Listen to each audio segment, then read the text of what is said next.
Guys, are you a Salesforce developer or admin? Are you getting deployment related tasks on daily basis? If yes, so you must be struggling by creating the chain set and adding the component one by one in it. Trust me guys, I can feel your pain because I am also a Salesforce developer and I'm getting the deployment related task twice a week. It's easier guys when you're having few components to be deployed, but what if you are having a huge list of components to be added to a chain set?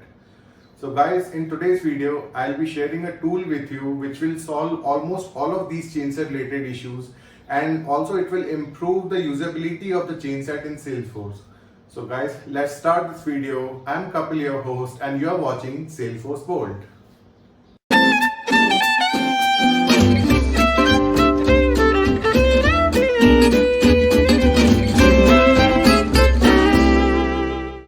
Okay guys, so this is going to be a quick video. So let me just show you the tool here. Okay, so basically guys, it's a Google Chrome extension which you can get from Google Chrome Web Store.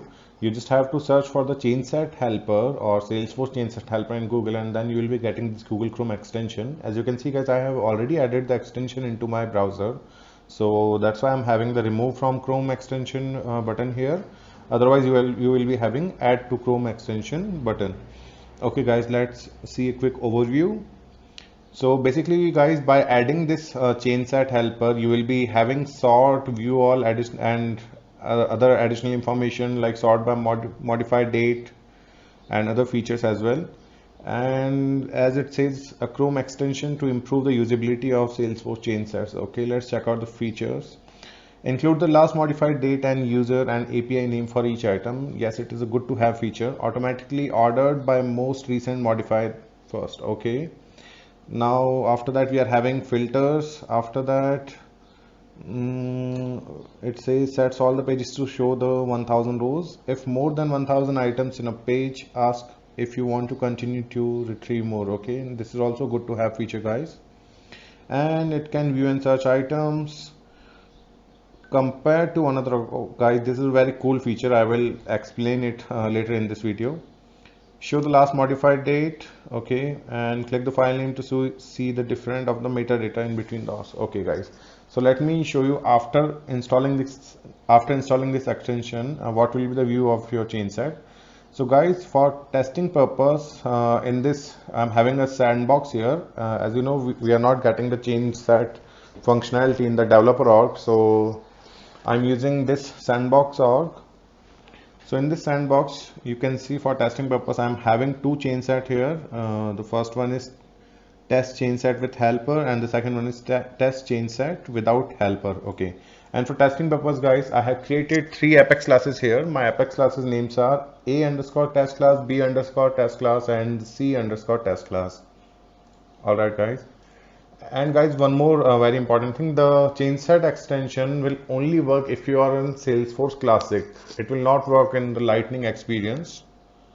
So in this tab guys, as you can see, I'm having the same tab in Classic view, and in this tab I'm having the same tab in Lightning view. Let me just open the chainset. So here I'm opening test chainset without helper because in Lightning it's not going to work. So let me just open the test chainset without helper. And here in this tab I'll be opening test chainset with helper. Okay guys, let me show you the output of both pages. Okay, there is no such difference on this page, but once you click on the add component button, the output is going to change completely.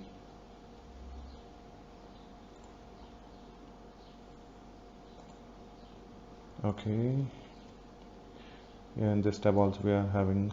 Okay guys, so as you can see the output here, you are getting the table here in which you are having your components, but here you are having the name column only. Let me just quickly check for Apex classes and Apex classes here as well, and let me just sort it for my Apex classes. And yeah, and here guys, as you can see, there is an additional row here in which you are having sorting features like sort by name, date modified, last modified date, sort by full name, and others also. And here you are getting only name column here, and you can just sort the name ascending and descending order. And when you sort the name, so it will take a little time to refresh the screen, but using the chain set helper, it will work on the client side, so it won't take much time. Let me just show you. See how fast it is. It's just showing the result on a single click.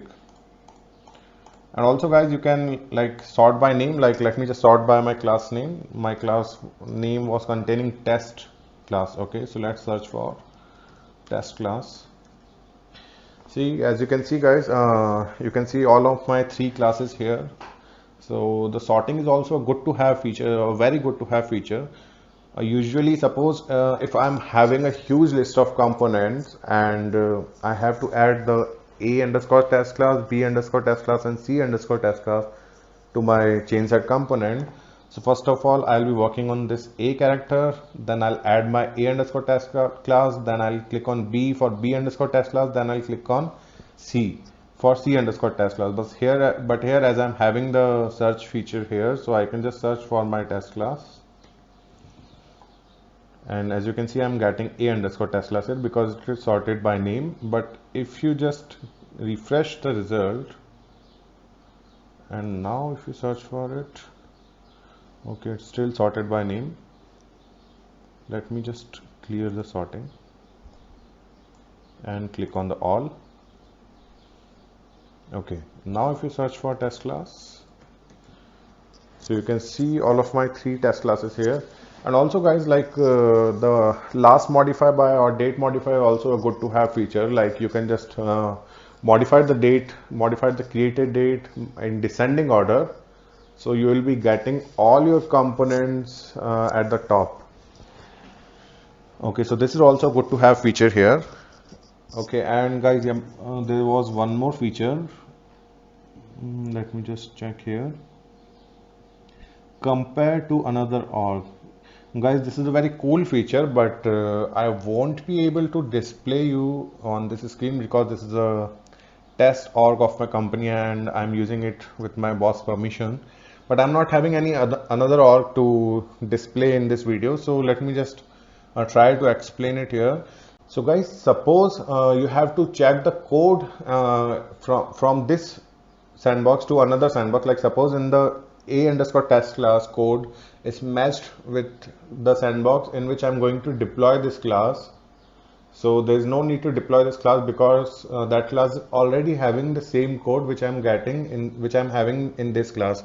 So basically what it will do, by clicking on this compare with sandbox org, it will open up new pop-up in which you have to log in with your another org Salesforce credentials, and after login it will ask for quick permission to read your chain set and test classes.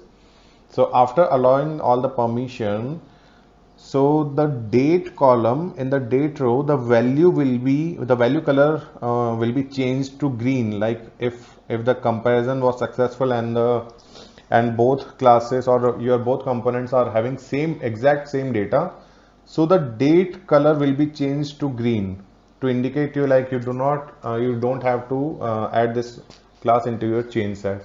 So guys, this is a very good to have feature in the chain set component. So guys, using this chain set helper, I think it will definitely improve your productivity. It will save your time.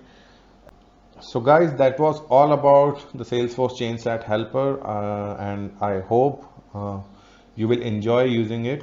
And that's it for today guys. I hope you learned something new. Hey guys, I hope you like this video. Please don't forget to share it with your friends and click on the subscribe button if you like the content. And also let me know guys if you are having any queries in the comment section below. I'll try to revert back as soon as possible. I'll see you in the next one guys. Till then, bye. Jai Hind. Peace.